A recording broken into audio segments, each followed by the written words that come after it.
knowledge of the upcoming CECL regulation. Michael Jacobs is Principal Director in the Finance and Risk Analytics practice at Accenture and is the offering lead for model validation and innovative methodologies. Mike is a subject matter advisor in risk modeling, analytics and methodology, development and validation across a range of risk and products, having a particular focus on regulatory solutions.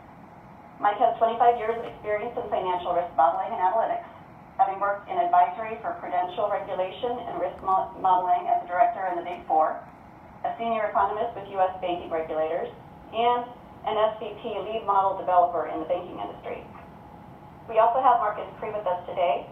Marcus worked in financial risk management for more than 20 years, including asset management and Tier 1 banking, in the role of practitioner as well as implementation and consultancy. Covering market, credit, and liquidity risk, he has worked through Basel II and III, as well as Dodd-Frank implementations. Marcus's current role is as risk specialist for Finastra, formerly MISIS. We have a lot to cover today, so I'm going to go ahead and hand it off to Marcus to get us started. Marcus? Okay, thank you very much, Karen, and welcome again, everybody, to this webinar on CECL. We've got an hour, and there's a lot to cover, as you saw from the agenda. So I'm going to kind of dive straight into this, and we're going to start just really, really high level. What actually is CECL? And when we think about that question, when we think about what we mean when we ask what is CECL, we're going to break that down. We're going to break it down into, we've heard about this thing IFRS 9. Is it the same as that? Are the two the same? Who's actually impacted by it? When is that impact going to come into effect? And what are the main challenges that we have with dealing with that? So with those four things in mind, I guess to start with, I'm not going to do them in that order actually, but to start with I'm going to think about, I'm going to ask Michael, Michael, who actually gets impacted by the CECL regulation? It's a very broad impact and a very good question. It will be all institutions that are currently, setting aside reserves under the old ALLL process, right? So very wide range of institutions, banks, other financial institutions. It goes beyond other regulations like Basel to cover a very wide universe of firms. So basically, anybody who was doing the old ALLL process is now subject to the new FASB to 16-13. So there's no cutoff like there often is with the risk regulations at 10 billion, 50 billion, that kind of thing. Yeah, like that under CCAR, we have that distinction, right? Between DFAST banks and CCAR banks, and we don't have that distinction. Also Basel, we had the standardized banks versus IRB, right? That really doesn't come into play here. So it's a much broader impact, and I think the fact, and we'll discuss ways in which it is different now. And when is this thing coming into effect? Well, in the U.S., January 2020, the international IFRS 9 version has already started in January of this year. Now, that said, the regulators have started to talk about this. So BCBS has put out guidance on firms transitioning. They've proposed transitional measures for firms that haven't to 2020. But that's not that much time. No. If you think of it. So we're really talking. We're into that window where we should be really addressing this as a must-do to make this happen. That's certainly what we're seeing from our side as well. Okay, so in terms of what it actually is, we can look at this in a number of ways, but maybe it makes sense if I, again, Michael, I'll ask you just to run through just a high-level, couple-minute overview on how you see CECL and what it actually is.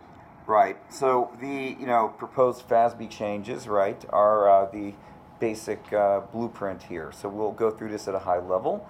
They're going to be differences in accounting. Okay, so classifying assets in a way that was not done previously for ALLL. There are going to be also loss measurement impacts. How you measure the credit loss is going to differ. And finally, we have various disclosures, reporting requirements, right, are going to be a lot more onerous than under other regulations like a CCAR or a Basel. So those are the three main dimensions here, and the slide talks about what things to consider. So in terms of modeling, for example, we're now going to have to model by segment. There's going to be greater granularity. Modeling frameworks will have to be different, etc., to zero in on one aspect. So a lot of just the whole mechanics of the process are going to be different. I see. More So intensive. if I kind of look at that in a sort of simplified way, if you like, then what we're really looking at is the way we measure the loss. At a high level, we're not just accounting for incurred losses, we're now looking forward to those losses that we would expect. Right. In many ways, from say, my background, it seems like we're bringing relatively sophisticated credit risk into the accounting for those losses and potential losses.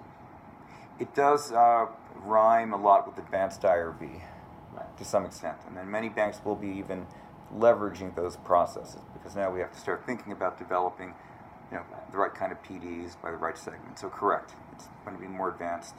And I think that in future webinars, we'll probably be diving deeply into that, because I can see that having a real impact if we have differing models in different parts of the bank giving us different answers. At some point, that's going to become an issue, we believe, which means there's going to be some kind of credit harmonization Right. as we go through. Right, indeed, we talk to our clients about that issue. So you have models running for CCAR, you have models for credit decisioning, you have the current ALLL process. At some point, there's going to have to be a synchronization across those. And the other thing that strikes me is the way we pool the assets. This is going to be kind of intrinsically linked to the model that we use to estimate the loss, whether it's a PD, EAD model, a discounted cash flow model, or whichever one we choose. The pooling could have quite an impact on the volatility of the provision itself, I believe. Yes, I mean, the pooling, segmentation or pooling it's definitely part of the modeling process and will affect how you, not only the measures of credit risk, but also how volatile they are. So that's very key. Agreed. Yeah. Okay, so if we sort of move on to the other question, and it's come up a couple of times just as we've been talking. We mentioned IFRS 9, and the rest of the world, or much of the world, has gone live with this, let's call it, version of CECL. Mm-hmm. But I think there are some key differences. I mean, I don't really want to go through each one on this list, but obviously the date, that's a big difference, and a similarity. What they're both doing is looking forward. That should be said. They're both pooling assets, looking forward, doing calculations which bring us into the credit risk world to account for those probable losses as opposed to incurred losses. I think that's probably sort of the key thing. There's certain key treatments which are the same, but interestingly, for me anyway, is when we think about the differences, it's not just the 2-year timeline. Now that is useful to people like ourselves, because if we do get to observe the rest of the world and avoid some of the pitfalls and see some of the frameworks and how that's worked, I'm sure you guys over Accenture are seeing exactly the same thing. But the big difference is the fact that IFRS 9 has a 3-stage process. So stage 1 with a 12-month probability of default to stage 2 with a lifetime, and that change from stage 1 to stage 2 is putting a volatility stress on their balance sheets, which the US version won't have, even though it will have a larger hit to start with. That's exactly true. And mapping the stages to traditional, like 30 days past due, 60 days, etc., right? Traditional ALLL buckets is going to be a challenge. So we don't have that on the CECL side, although there are other That said, there are going to be other complications. So all assets will follow the lifetime concept. Yeah. So that's kind of we call it practical expedient. I think that brings us nicely on to the second section of this, which is what are the actual implications and challenges that are brought about by the introduction of CECL. There were a lot of it's a very good segue into this. One key area is going to be in the modeling aspect. The life of loan concept becomes central. Macroeconomic forecasts, right? That really was not part of the process explicitly in the traditional ALLL world, even though there were adjustments made for economic environment. Now it has to be an explicit part of the modeling environment, right? Similar to what has been done in CCAR stress testing. That's a very big influence, a very big modeling aspect. Scenarios will have to be developed, so you have many layers of modeling to be done. Of course, more complicated models have more, from a model management perspective, the governance of the models is going to be has to be more robust, having more complex models, validation requirements, audit expectations will be higher, right? And then data and technology. So now we are running the process every quarter, right? And also data has to be, so not only modeling data, but also data to feed the live models is it's more intensive. And basically the idea of having a well-controlled execution platform becomes like a must-have. You never really had that in the ALLL world. Now you're going to have that come over to this world. Bringing all this into the tent of the CRO and the risk management division, because it strikes me that level of model governance has always been much more in their purview. Yeah, that's one way to think about it. Different banks will structure this differently. So even if a lot of this is residing in the finance function, there's going to be that oversight, right? So I can think of several points from data governance, right? Many banks now have chief data officers, departments that are charged with that process. Model validation, right, coming out of the risk organization.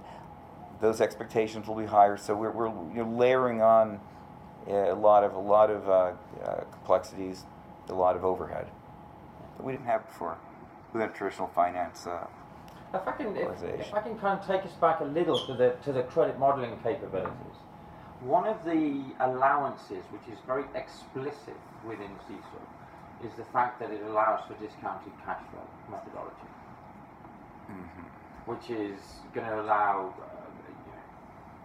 essentially you're looking at the implied market spread in many ways when you calculate the EIR and you look at the fair value versus the amortized cost.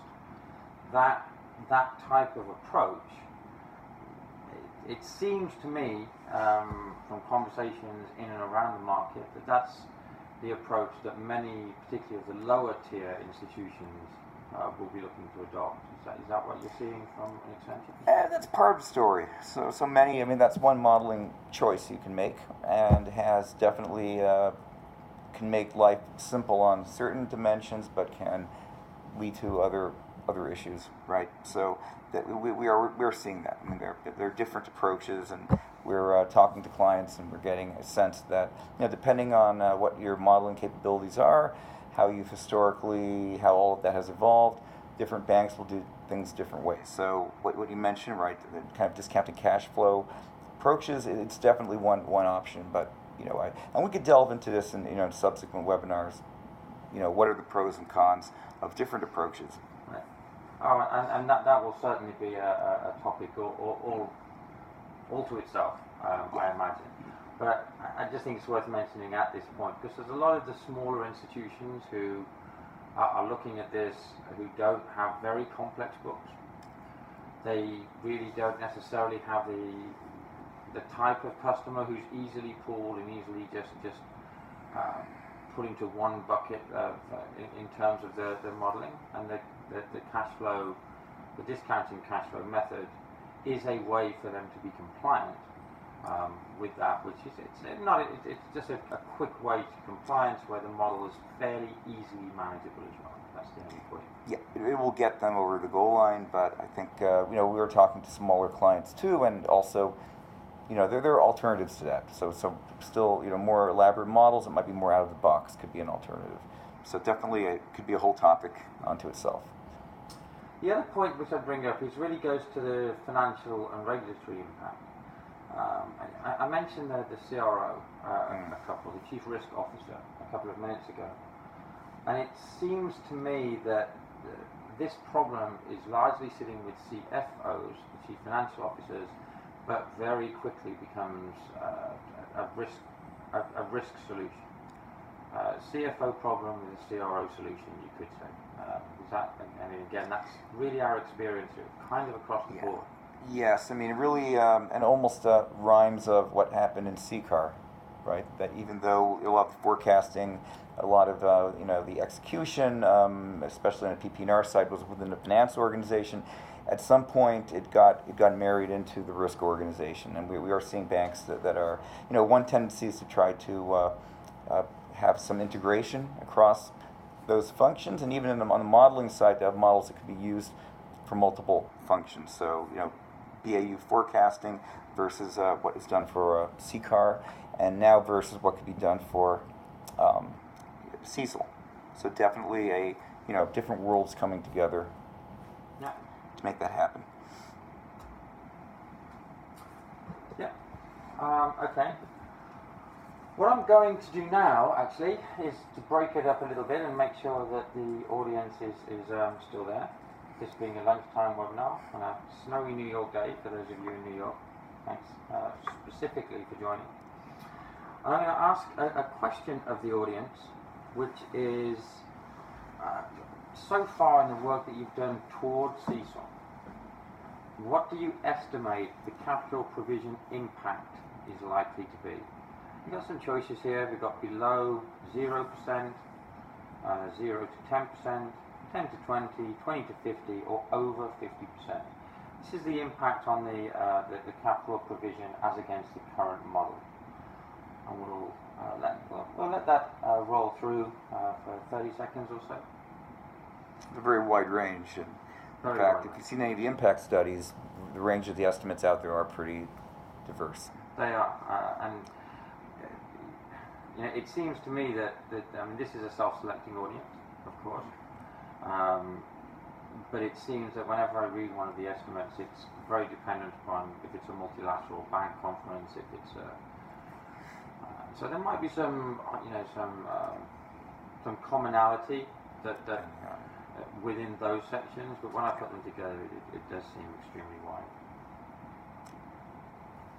But we'll let that play through.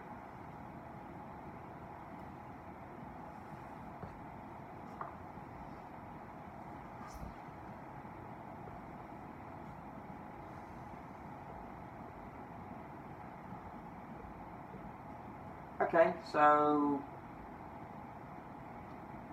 let's take a look at what those results are saying. Interestingly, the bulk of our respondents are estimating below 20%, which, Michael, before I say anything, what's your view on that? Well, as you commented correctly before, it depends on the type of institution very much. Most of the impact studies and most of and we are currently running a benchmarking study on CECL, the numbers tend to be higher, what we're hearing. So these tend to be a little bit toward the low side, but again, one has to take into account the type of institution and who's represented here, multilateral versus more monoline type businesses. That's just our gut feeling, but I think there are a lot of numbers floating out there, but it's plausible, definitely plausible. I would tend to agree with that. I was expecting the 20 to 50 to be a much higher number. That's tended to be where it sits at. Right. Interestingly, if I look at relative to the IFRS 9, that also has in my experience, like a higher initial number and then more volatility. So it's sort of surprising given that CECL is going to use a lifetime PD approach, I think the initial hit, I'm sort of surprised that's the estimate, but it's interesting to see that's where that's coming from. Yeah. All right, so moving along, we will start to discuss the business impacts. How is the business itself? Where in the business itself are those impacts going to be felt? Like we did before, we're going to break this into a few areas. There's obviously going to be changes in managing the balance sheet because that's going to become a tighter job. That's actually going to kind of start to involve treasury a little bit into this. What impact of those will the provision increase have? Maybe on the front line business, there's going to be potentially less capital to pay for, to play with. There's going to be more focus on maybe the modelling and the pricing of the loans, tighter limits imposed on that, maybe an FTP process with profitability analysis.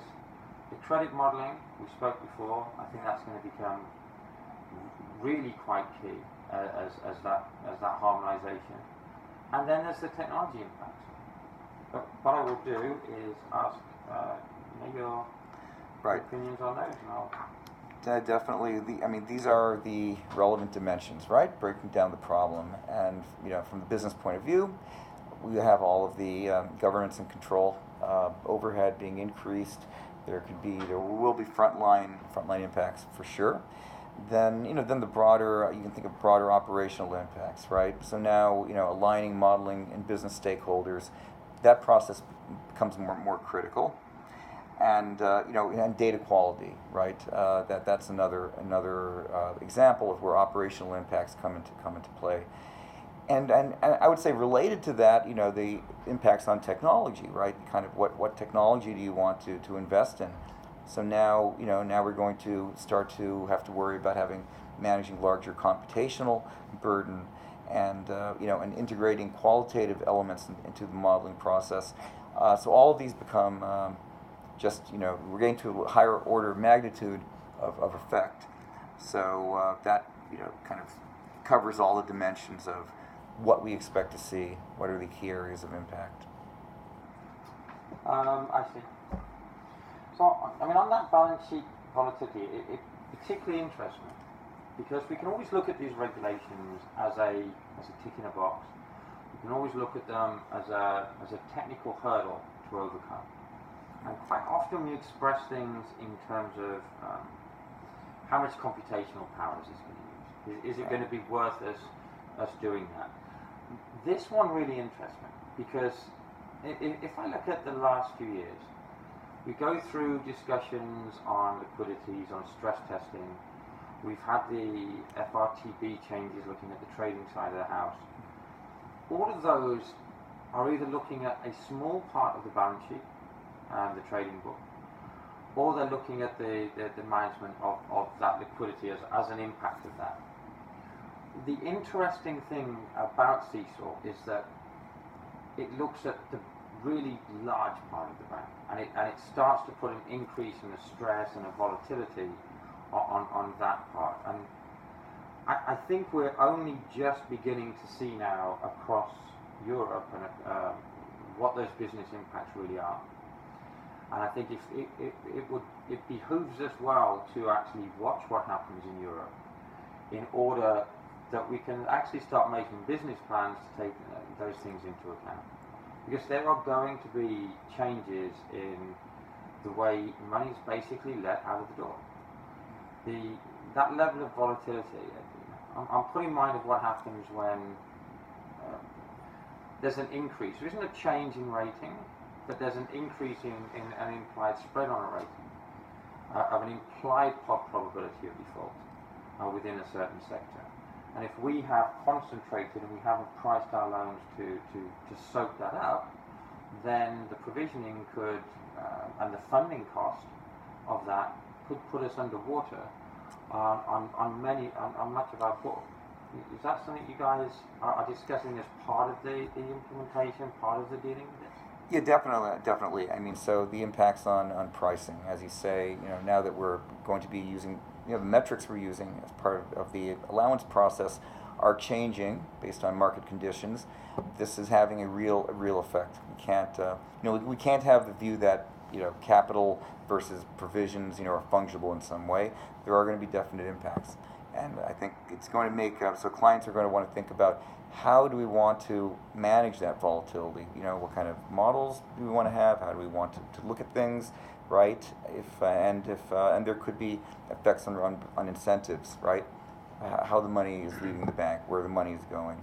So definitely clients are looking at Europe and trying to get an idea of how that could play out, for sure.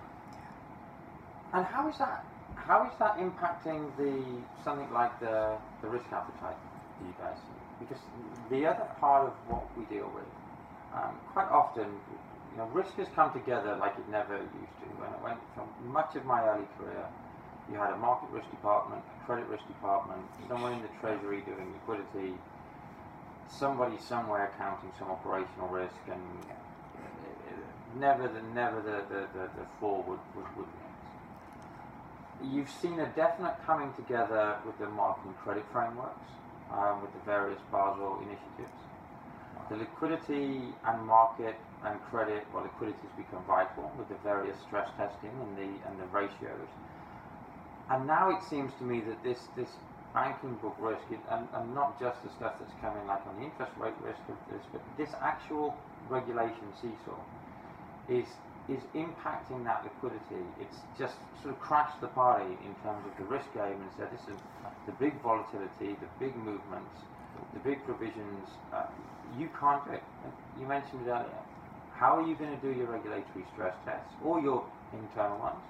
How are you relating those to your risk appetite? And how is this volatility, this provision, and this kind of profitability, how is that being impacted? Right, a very good point. And people are only beginning to see the impact that it's going to have. You could almost think of it as introducing a new risk type in a way, right? I know. People used to talk a little bit about earnings at risk. It's a separate metric of risk, but this definitely brings in a new element.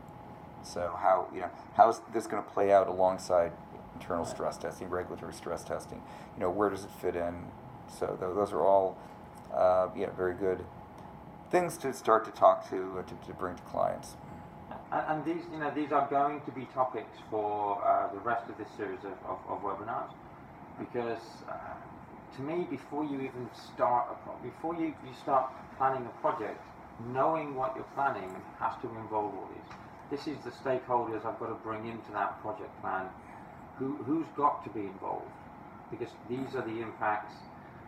And I can't bring in the risk audit team at the last minute to kind of sew me. It's got to be at the start, and they've got to be speaking the same. There's going to be a harmonization of language, of modeling, and of approaches. My view is that this is probably, after years and years and years of Basel, it's going to be this accounting regulation that really forces risk management into the heart of how a bank. Of what a bank does. The risk-adjusted measures that we've spoken about for a long time, I think this is going to make those front and center. This is my view. Mm-hmm. Yeah, no, it's a very a good point. We share the view that this will change. Well, it'll be a game changer, for sure. Which, again, segues us towards how can the banks prepare for this?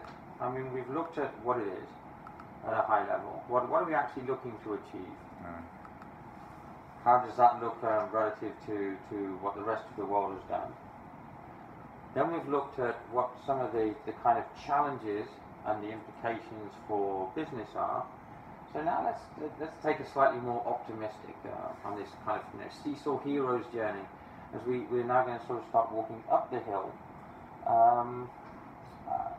And what can we do to prepare? What have we got to think about in terms of, as I was just talking about, harmonization? What areas have actually got to be harmonized within the bank to make sense? When does that project planning start? Who's involved in that?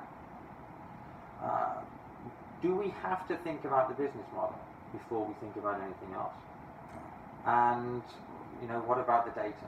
Everything's always data driven, we know that. We have to think very cautiously about data, all the time. Right, yeah, so...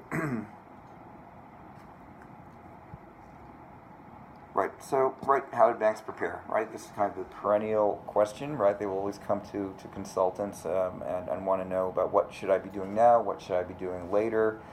Now that you are taking a fresh look at your models, how do you want to design your models? So now, do you want to, take approaches borrowed from stress testing, for example, because those are forward-looking and in many cases macro-dependent, or do you build something from scratch? Because, from a model governance perspective, you can think that redeploying models will save you in terms of management of inventory. It'll make the inventory model smaller, but also, then you get the question of, are the retooled models fit for purpose? But that said, it's not only a modeling exercise. You're speaking to the risk. It will lead to a transformation in the risk culture of the bank, right? And another thing to bear in mind is, the standards are not prescriptive, right? Like as we saw in Basel, that can lead to a lot of interesting things happening because different institutions will interpret things differently, and we can see that at some point the regulators are going to step in and offer further guidance where they see things diverging in ways that they didn't expect. So I think regulators will be surprised by some of what they see here. And then finally the issue, it does come down to culture to a great degree. So how are we going to start bringing all of it together, and how are we going to start also thinking about risk appetite? I think CECL might force us to think seriously about how risk appetite relates to all what we've been doing in stress testing and in credit modeling. So I think we think that's our view, that there are some broad implications here to consider. An interesting exercise which I looked at on that was to map the Basel 294 rule, which is the guideline for the risk appetite, to whether we could pick out the risk factors on this and apply that, and have the early warning systems in place, particularly if we're using macro factors when we project forward. Whenever we're doing that, we're going to have risk factors where we can clearly identify them. And at this point now, some of our volatility, some of our provisioning, which is going to impact our funding cost and all the way down the line to our profitability, it's going to get hit quite hard with those changes. Whatever method we use at all, we're going to be sensitive to some of those changes. And I would think, to my mind, we have to use at least similar. If we're a CCAR or a DFAS bank, we have to use at least similar methods. And maybe we even have to stress test this as part of that in any case, because they want to see the total impact on their model. So if we don't use theirs, we're doubling up on what, presumably. Definitely there, we would expect a harmonization, right, as we go into this. CCAR banks, naturally a lot of that machinery will come over, but I think there'll also have to be some tailoring, right, for the particularities of CECL. But we have a lot of challenges. So data is one example, right? Data quality, we're subject, now that it's financial reporting and not only regulatory reporting, that raises the bar on data quality. Then the modeling. The modeling will require richer data, right? We're modeling several years out, and do we really have the data internally? If not, can we source the data externally?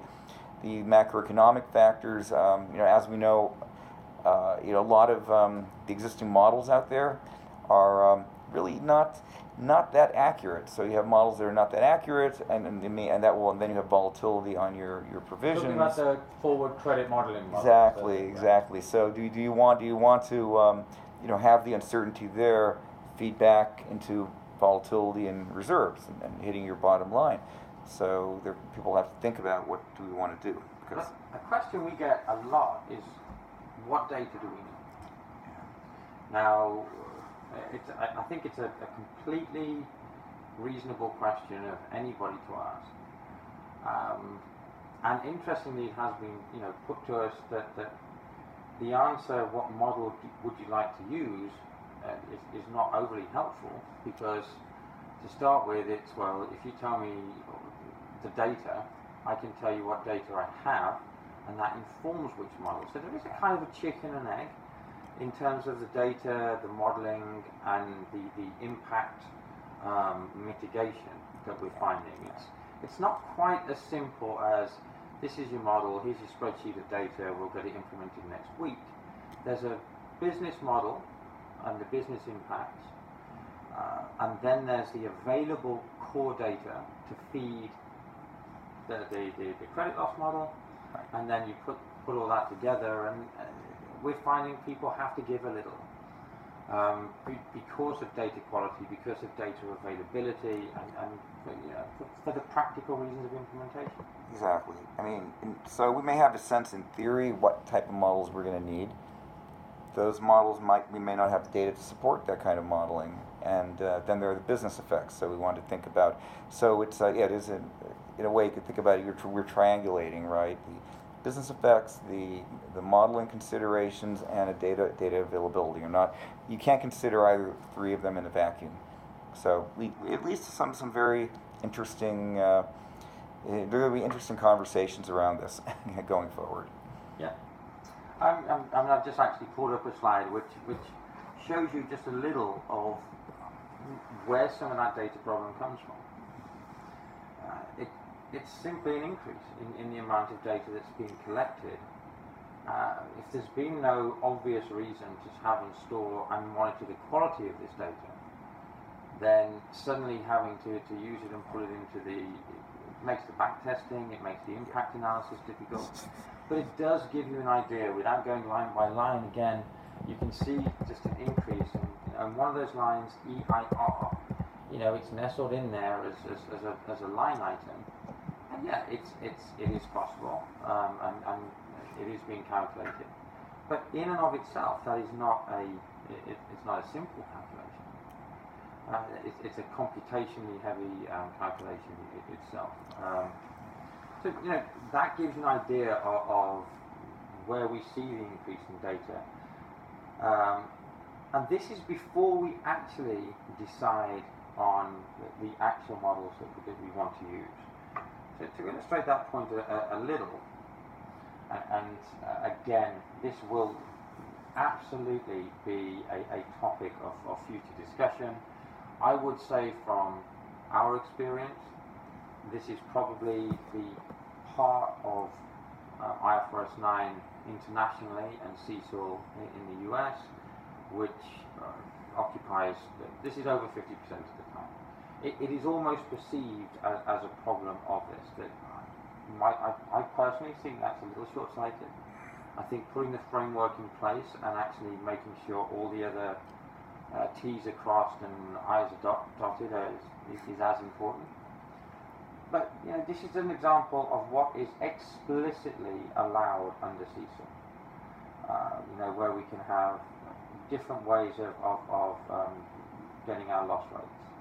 We can use static pools, we can do vintage analysis, discounted cash flows, which again, as I said earlier, is I think an interesting one to explicitly put in, because it does give you an achievable method.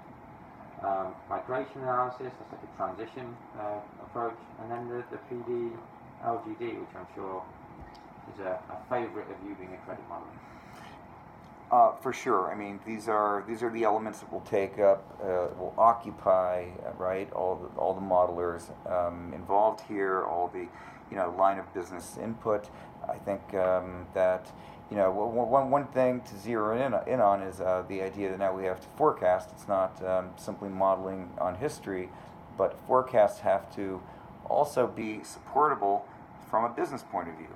We really, and that, we've seen some of that in CCAR.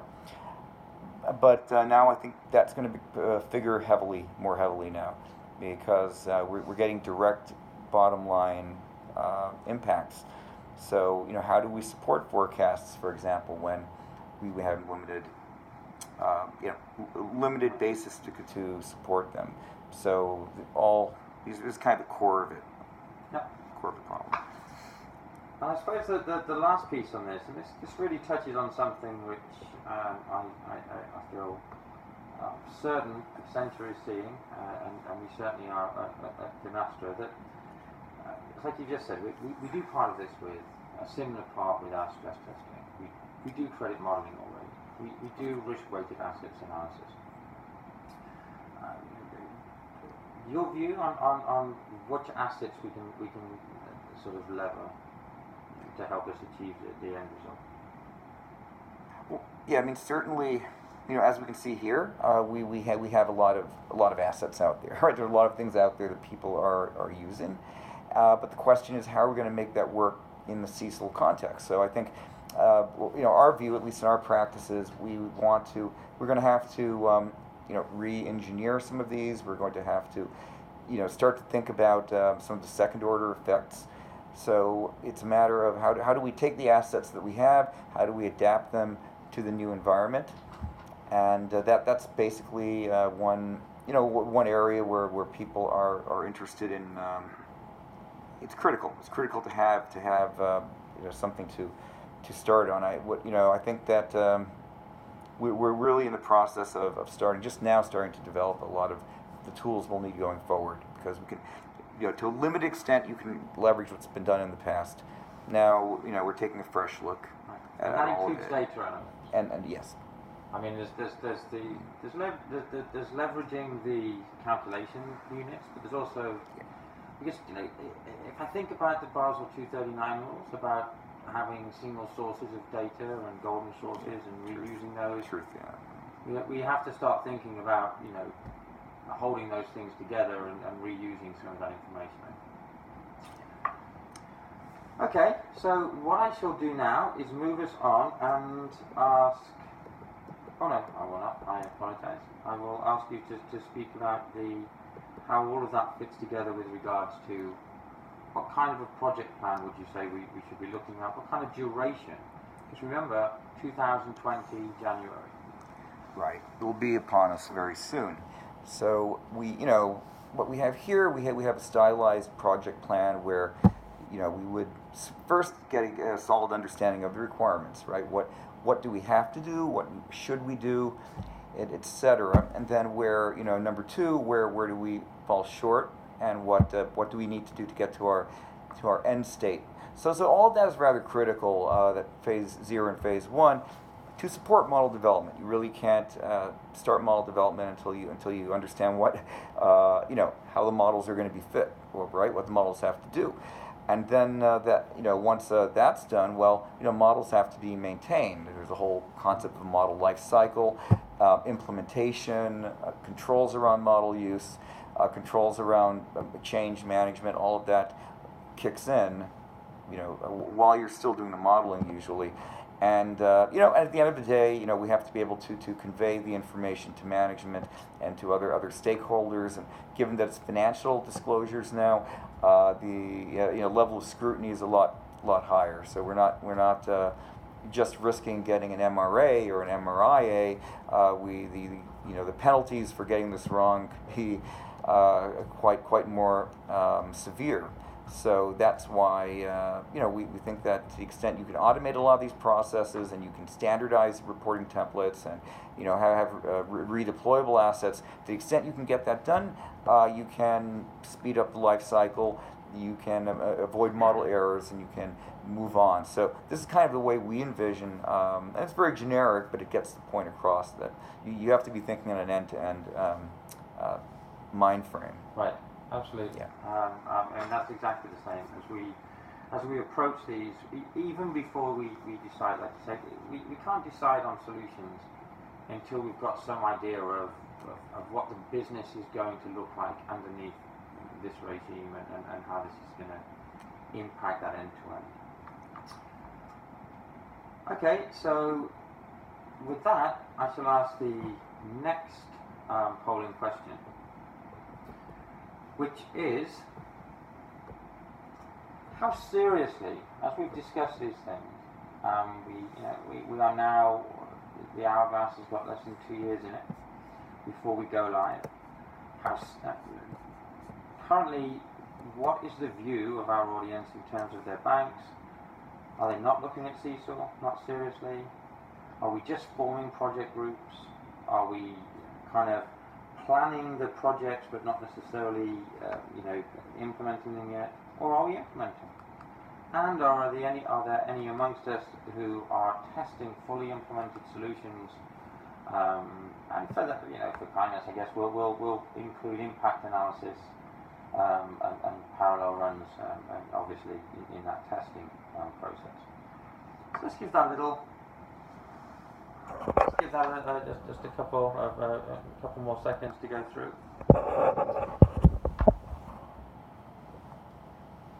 Seems to me, how's that tracking? Okay.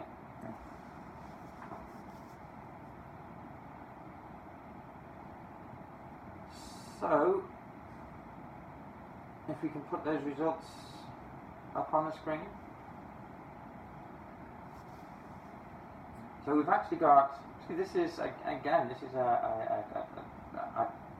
pretty well prepared group, I think. In the sense that the first two of those, Michael, don't really surprise me. It's exactly what I would expect to see.